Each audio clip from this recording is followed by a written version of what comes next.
10 years old, my dad came and he said, Ashraf, there's a gigantic new mall being built in Cairo. It was the first ever Carrefour being built here in Cairo.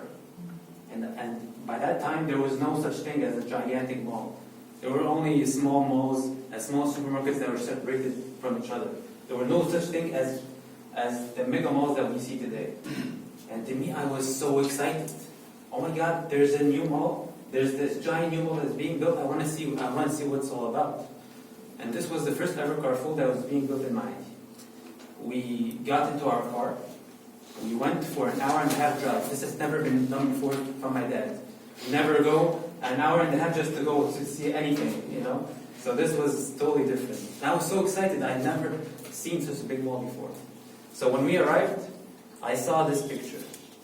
This was the first ever Toys R Us that was built in Cairo. And at the age of 10, and I saw this picture, my heart was just dip, dip, dip, dip all the time. And I kept running through all of the aisles, just seeing all of the toys that were being sold over there. I had never seen all this wall of toys before. And I was so excited. Unfortunately, Toys R Us now has gone bankrupt. There will be no more Toys R Us in this world.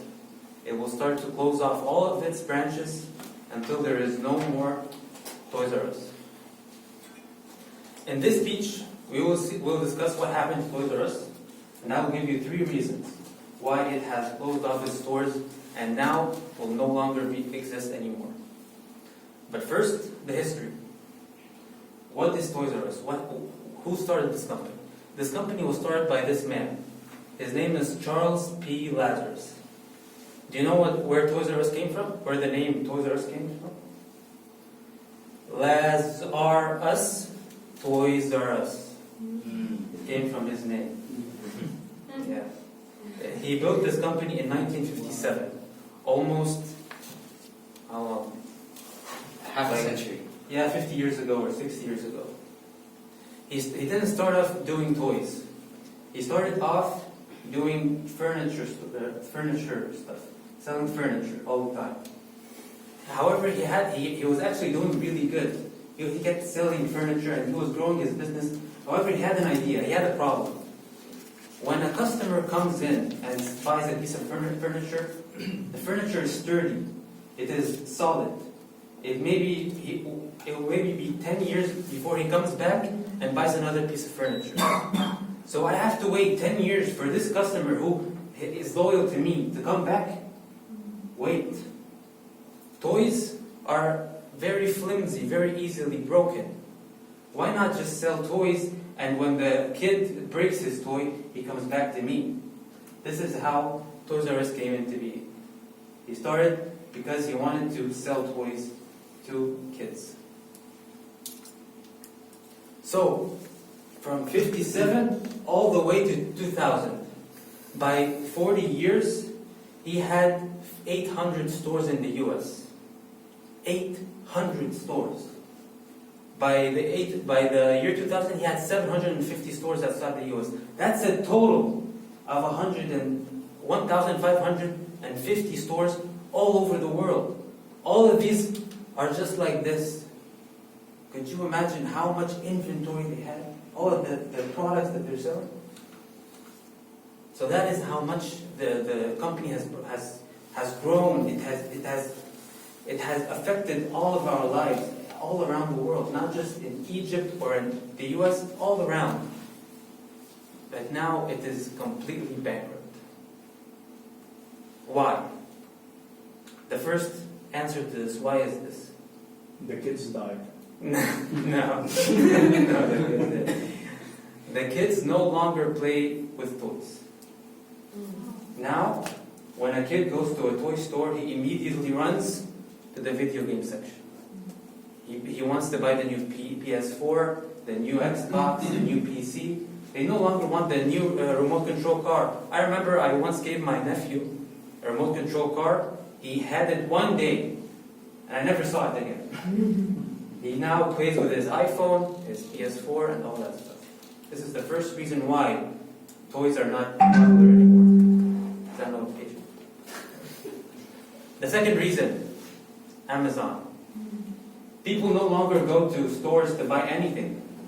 Why go to a store and go to your car and drive all the way across town just to buy something when you can easily go on Amazon, type it up, and get it to your doorstep? So this is one of the revolutionary things that happened to Toys R Us. And also, if something is being sold on Amazon, if it's being sold on Toys R Us for $50, it is being sold on Amazon for $25. Why? Because it is so much cheaper to have a warehouse, to house all of these toys, instead of having a gigantic building with people working and people selling and electricity and water and all that stuff. So it is fundamentally cheaper to buy on Amazon than to buy on Toys R Us. It became the place where things are being sold in a very expensive way. So people stopped going. The third and final reason is this. This is the death punch that happened to Toys R Us. The thing that killed it, absolutely took it down. And that is its debt. The company had a gigantic amount of debt. Let me explain it in a very simple way. Imagine you have 1,000 pounds. Can you, with 1,000 pounds, buy an apartment with £1 million? No way. No? Anybody say yes? They said yes. A company said yes. A company said, I want to buy Toys R Us, but I only have 1,000 pounds. I'm going to go to the bank and borrow 990,000 pounds in order to buy Toys R Us. However, in this situation, the number is in billions. It is about $5 billion. They borrowed $5 billion to buy Toys R Us. When they bought the company, they put all of the debt on the company. You now have to repay the debt that we paid to get you back. This is what is called a leveraged buyout. This is something that companies do that totally destroys the name. Totally destroys it. There's a lot of companies that happen the same situation. So as you can see, in 2004, they had roughly $2.5 billion in debt, which is okay for a company this size. In 2005, the debt actually lowered to $1.8 billion. It actually lowered. They paid off the debt. Let's keep the cell phones off, please. Yeah, please. In 2006, catastrophic, whatever happened. Dramatic. Catastrophe happened. Yes. Over $5.5 billion in debt, just because of this stupid financial decision. Okay. So Toys R Us, a company that we all know, we all love, we all grew up with it, we all know how it impacted our lives, and unfortunately our kids will not be able to have the same impact because of three things. Number one, Amazon. Number two, video games. And number three, the leveraged buyout. Thank you.